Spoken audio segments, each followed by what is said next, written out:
Hello,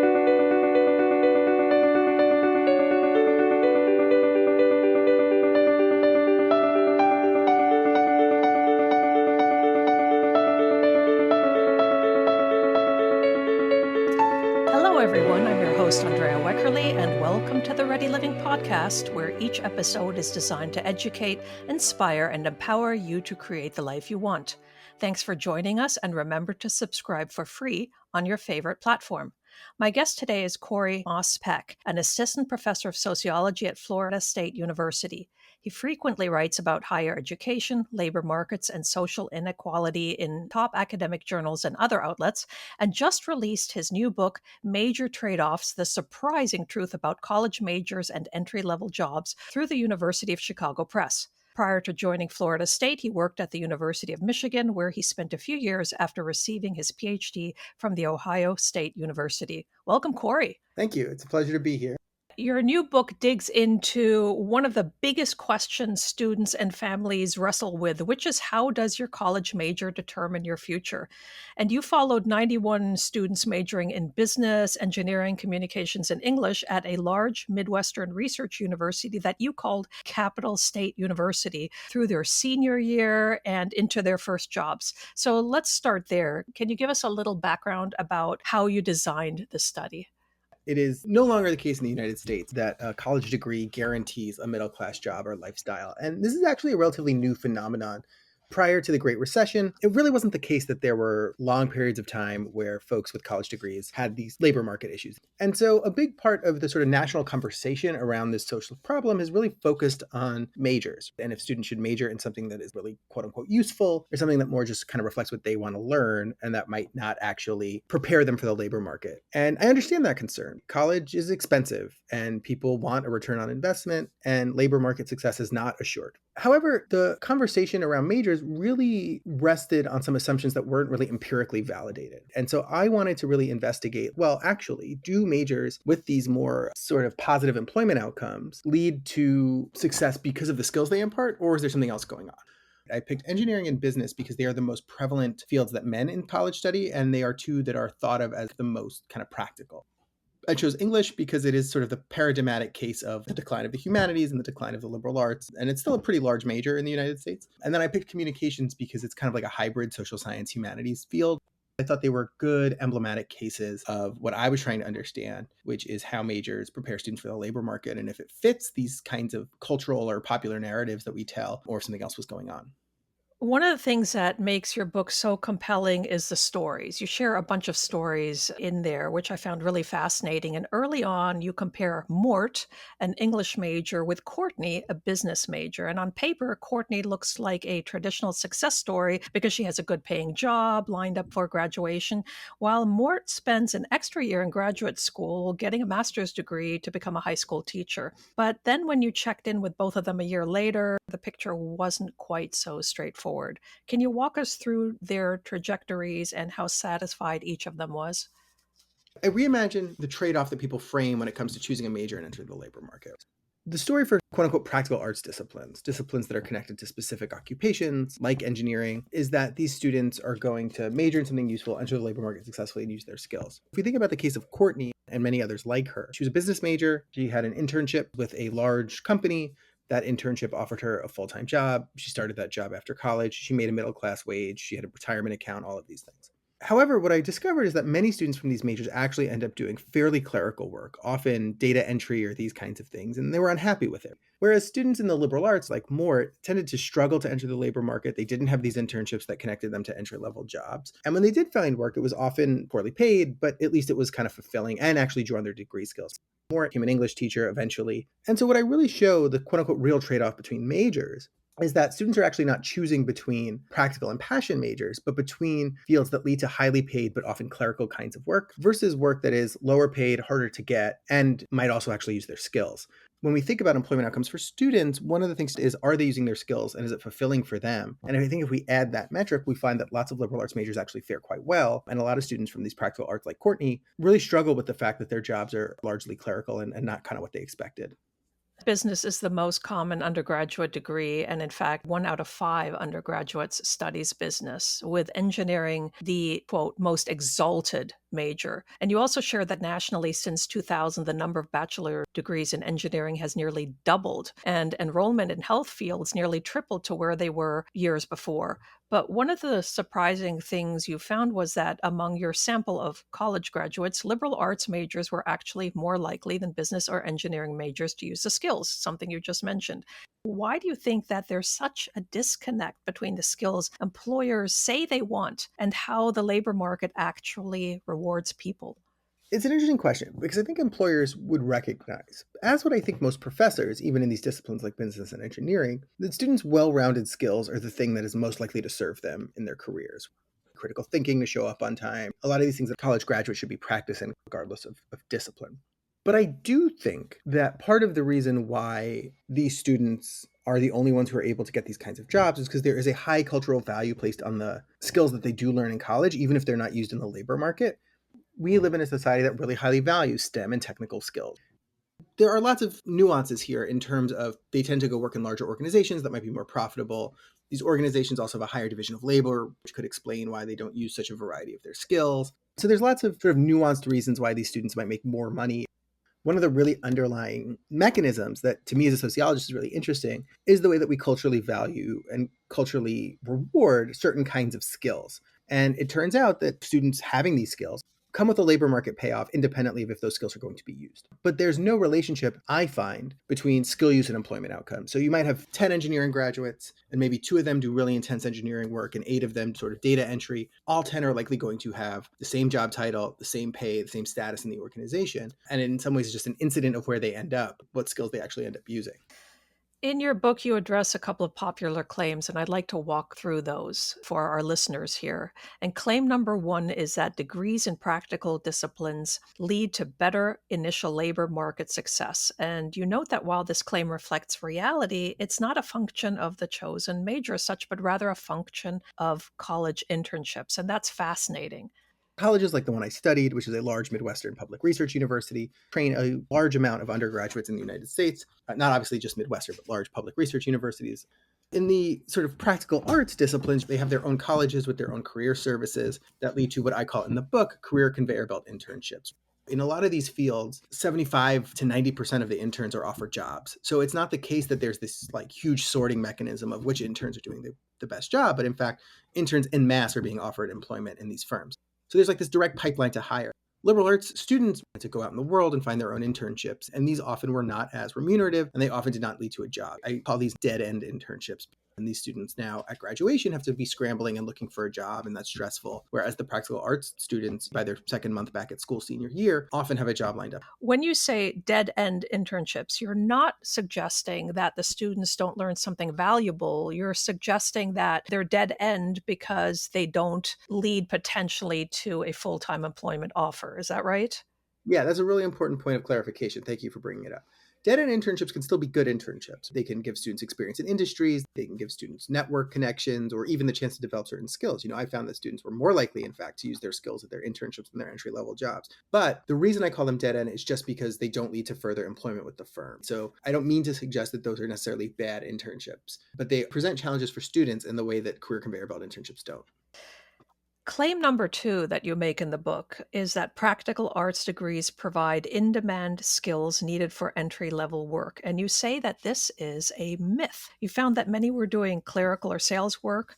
And what does this tell us about how we misjudge what a practical arts degree really means once in the workforce? Most of the practical arts graduates that I interviewed reported doing almost exclusively clerical work at their entry level jobs. In fact, about 70% reported exclusively doing clerical work. What this means about practical arts degrees is that they're really useful credentials for entering the workforce, but it's not because of the underlying skills they provide, which gets lost in these popular narratives. There's an assumption in these narratives that they have a superior employment conditions to liberal arts majors because their skills are more in demand right away, and that's just not what I find. Let me ask you about claim number three in your book, and that is that liberal arts degrees only provide soft skills. And you said that this too is largely a myth and that liberal arts graduates were often doing substantive work in their entry level jobs. This is one of the primary findings from my book that I want to get out into the world. The employment gap between practical arts graduates and liberal arts graduates is largest early in their careers. Liberal arts majors make up some of that ground over time. So I really wanted to study that early career where the gulf was the biggest. A lot of commentators explain the sort of liberal arts catch up by the fact that liberal arts graduates have these soft skills or these kinds of innate skills or these kinds of critical thinking skills that would be helpful when they advance in their careers, but that they don't learn things in school that are immediately applicable. And I find that that's just not the case. That for students in English and communications, they are often using their degree skills right in the labor market after graduation. They're just not highly rewarded for it. So where I said that practical arts degrees provide credentials that are useful for entering the labor market, but not because of the underlying skills, liberal arts degrees don't provide credentials that are that useful for entering the labor market, but do provide skills that are really useful once you're in the labor market. And I'll give you one specific example that I like to use. There was an English major in my study who got a job as a copywriter for an eyeglass retailer.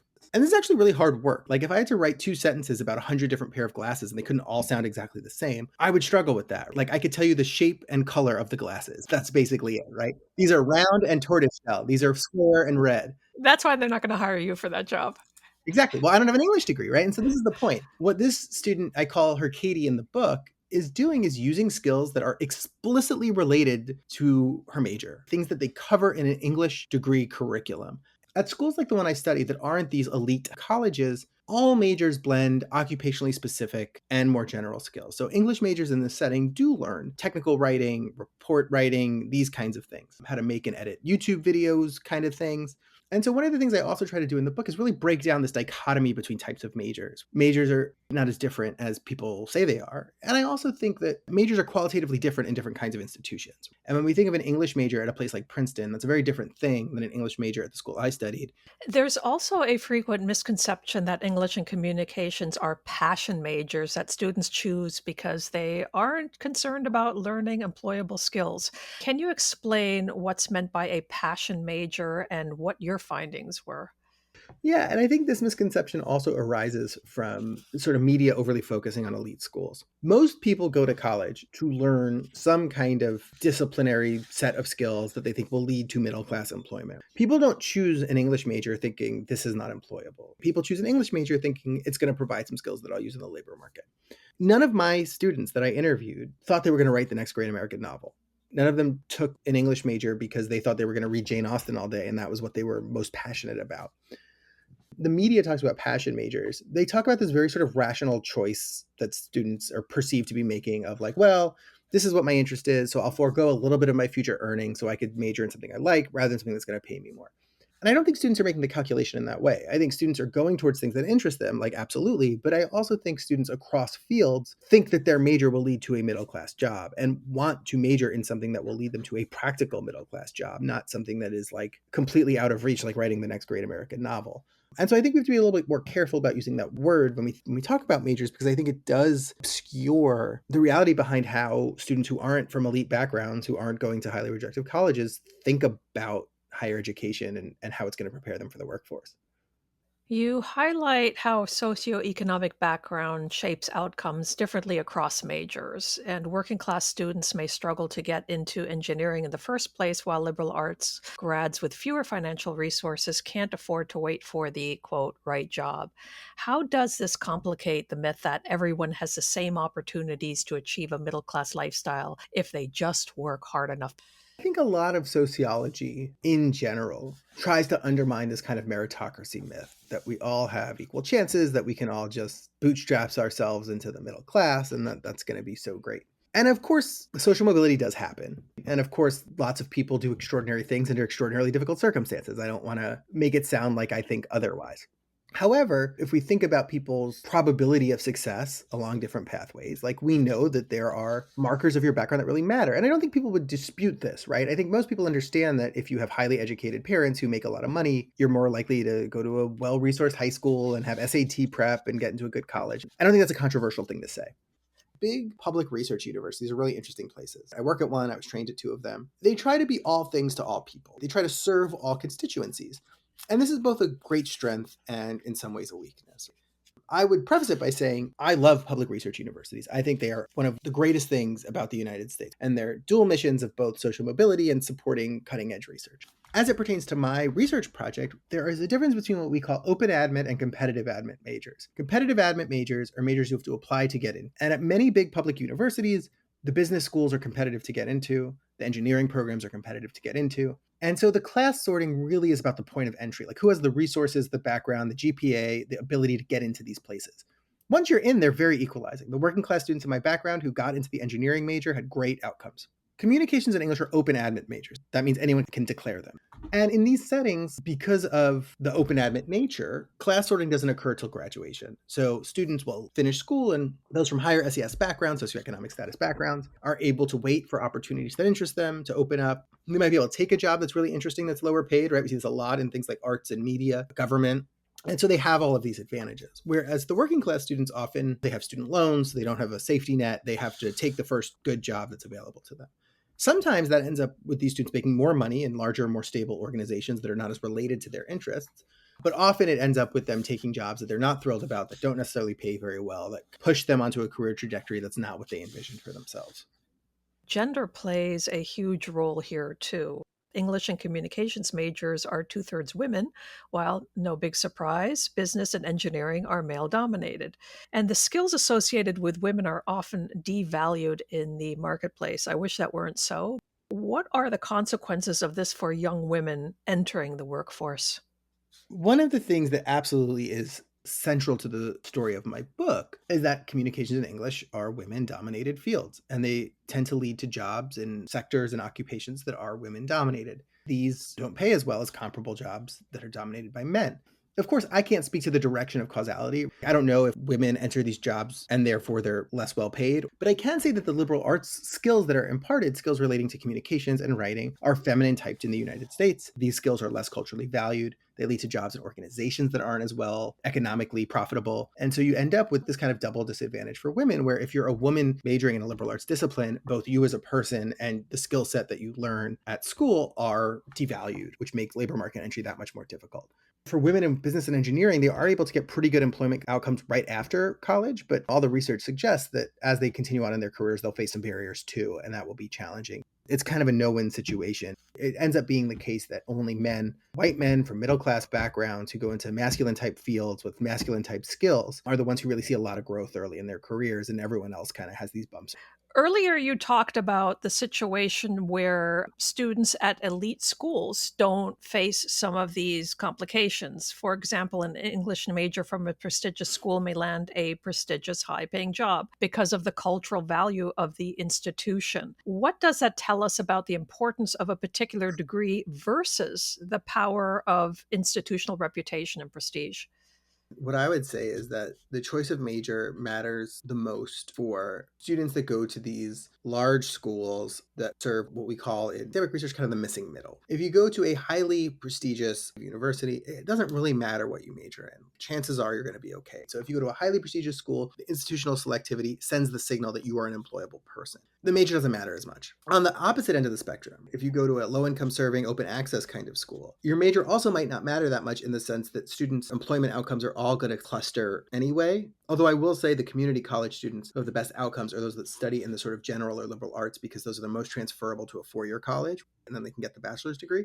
For students at these schools that are in between, that are neither highly selective nor open access, but are these kind of large middle of the higher education sector that educates so many students, the major serves as the way for people to differentiate them. You know, you look at someone who goes to a big public college and you think like, oh, well, but if they majored in engineering, they must be really smart. If they majored in English, like, I don't know, anyone could do that, which is of course not what I believe, but it's like what people say.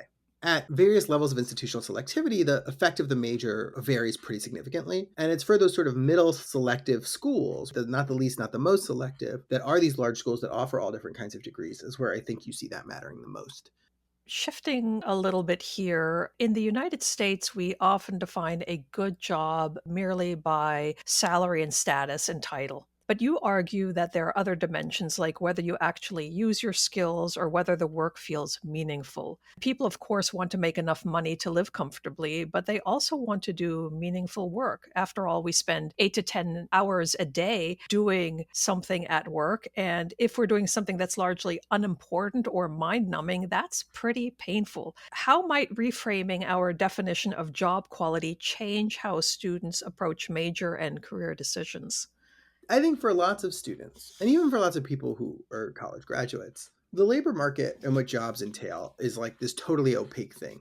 What I try to do with the book is make people aware that there is this trade-off. That there are certainly people in my study who went into large organizations and had high paid work and used their skills and found it fulfilling. But that was a very small number. For most people, they had to decide, do I want to go the path where I go into a large profitable organization, usually something corporate, and I get a job that pays me decently, but like the work is kind of whatever? Or do I want to try to find a job that's not going to pay as well and that I will find more fulfilling in other ways? For a lot of those on the latter track, there is still a point at which if it's not paying the bills, they're going to have to leave. But folks on the former track, having a greater awareness of what that looks like, I think would help people from being disappointed. And I do think levels of skill match or fulfillment are important for considering labor market outcomes. When we think about mismatched workers, we usually think in terms of degrees, like does somebody with a college degree working at Starbucks when it doesn't require that. But I think we can also think in terms of like skill use, not just skill requirements, but skill use, which I think is an important distinction. And I think students should just be aware because it is the case that there are English majors in my study who decide that they want to go work at a big bank and do a career conveyor belt internship and have a stable job, even if it's boring. That's not a lot of people. And I think most folks don't know that's an option. But I do think students from most majors can actually choose either end of the trade-off. In a recent article in the Journal of Organizational Sociology, you suggested that given the rise of automation and AI, liberal arts skills like writing, critical thinking, and adaptability may actually become more valuable in the long run. So, do you see signs of employers already starting to recognize this? Yes, in the sense that I think employers do recognize that these other skills, or critical thinking, writing, adaptability, are in short supply, and they need employees who could really bone up on those skills or really have those skills. But I think employers are not yet willing to realize that it's English majors that have those skills. There is this understanding, oh, students who are really technical but don't have critical thinking are maybe not people we want to hire, especially because the AI could replace the technical skills. But this is the no part of this question. It goes back to the cultural value of skills. There are magazines using AI to write articles, and these articles are terrible. The articles are terrible, but it doesn't matter because it's not a highly culturally valued skill. I wish that wasn't the case. But the fact of the matter is, if we think about the cultural value of skills, a lot of this starts to make sense. A firm would rather hire an engineering major and pay them a middle class wage to have them oversee work that's automated by AI than they are to hire an English major and pay them a middle class wage to do written work that will be far superior to what the AI can produce. I think the AI craze would diminish everyone's prospects, regardless of technical skills or not. But I do see signs that that's slowing. I do think the AI bubble is not quite burst, but there are signs that organizations are implementing it less, which hopefully will be advantageous for people trying to find jobs and people who have jobs trying to do interesting work. So let's talk about some practical takeaways now. Practical takeaways for students. You've written about technical control, for example, the way software now structures and monitors much of entry level white collar work. What does this mean for graduates today, and how does it tie into broader issues of de skilling and finding meaningful work? This ties into the AI question. I think work is becoming more data entry, more mechanical in the sense that you're doing the same thing over and over again, which is not great. And people don't like that. Really, my main goal is to just make people aware of what it's really like in the market when you're a student. So that means, hey, if you want a practical middle class job, find one of these career conveyor belt internships. If you want to be an English major who wants to work at certain kinds of media or publishing firms, look for internships early, start at smaller organizations, build up to bigger organizations. You really have to decide if you want to follow the path to the stable but somewhat boring work or the path to the more interesting but perhaps less stable and lower paid work. And again, like I said earlier, I think students from all majors have that choice. It's just a question of figuring out what's right for you. I don't want to put the burden on students, but I think that students could be more strategic and more aware. A lot of parents are concerned about how their children will fare. What would you tell them specifically? I always tell parents read my book and then let your kid major in whatever they want. And again, to really understand that my book applies to a specific subset of higher education. I do think it's important not to overgeneralize the findings. If you're a parent of an English major or a sociology major or creative writing major, know that there are opportunities for your student, for your child, but also remember that they're going to use their skills, and that's really fulfilling. The liberal arts skills are actually not useless. They are very applicable in the labor market. And even if your child suffers in their first job, know that they'll catch up over time. Be patient. Know that they're learning valuable skills and that those skills are needed and required. And finally, I would love for you to share some practical takeaways for employers and universities. Namely, what are some concrete changes you'd like to see that could create a fairer playing field for students of all majors? So I think there's two big ones. And one of them is that colleges and universities should require employers to attend all of their career fairs instead of just specialized career fairs. And you might say that the employers will push back on this, but colleges and universities are not powerless. They're often major economic and political actors in regions and often nationally. And so I think if a big university says, like, hey, General Motors, if you want to come to our engineering fair, you also have to go to our arts and sciences fair, I think General Motors is going to do that. Now, of course, they might not hire as many of those students in the arts and sciences fair. There won't be as many English majors who go up to General Motors and say, I want to work at your organization, of course. But I do think the presence would help. I think it sends a signal, and I think it would get them a more diverse pool. And by diverse, I just mean lots of different types of students. The other one is I think employers should be open to hiring students from lots of majors and really understanding that the general skills are what serve people in work and that on-the-job training is still the best way to learn a job. And so being open to people from different majors, that will give you more perspectives, will give you different ways of looking at problems, and will, I think, ultimately really positive for the organization. Entry-level jobs have become fairly clerical and unfulfilling for a lot of graduates, especially those in large organizations who majored in a practical arts field. But a lot of them really like their internships. And the reason they like their internships is because they got these big projects they could work on. And in some sense, the organizations are just kind of throwing them a bone, right? Because they don't really maybe even need these projects to be done, but no, it's supposed to be an educational experience. And then when they enter the labor market, they don't have these projects, but they have regular sort of everyday work. It's like not as interesting to them. And then just colleges and universities to understand, and the sort of broader public, that liberal arts skills are really useful. I found in my research that liberal arts skills were really, really useful, but people who write about defending the liberal arts often do it in a way that emphasizes their non-pecuniary benefits. But what it does is it seeds workforce readiness to the practical arts, and it seeds it in a way that sometimes even sounds pejorative. One of the things that my book ends up being is in defense of the liberal arts, that they actually provide workforce-ready skills. And I think that was a really surprising thing to me, given the way that our society talks about these things. In line with that idea, where can people find you to learn more about your work, and where can they get your book? They sell it on Amazon. They sell it on the Chicago Press website. You can get the audiobook if you want. It's out there. You can find it. And where can people learn more about my work? They can go to CoreyMoss-Pech.com to learn about my research. They can find me through Florida State. My email is publicly available. I'm easy to get a hold of. Corey, thanks so much for having taken the time today. My absolute pleasure.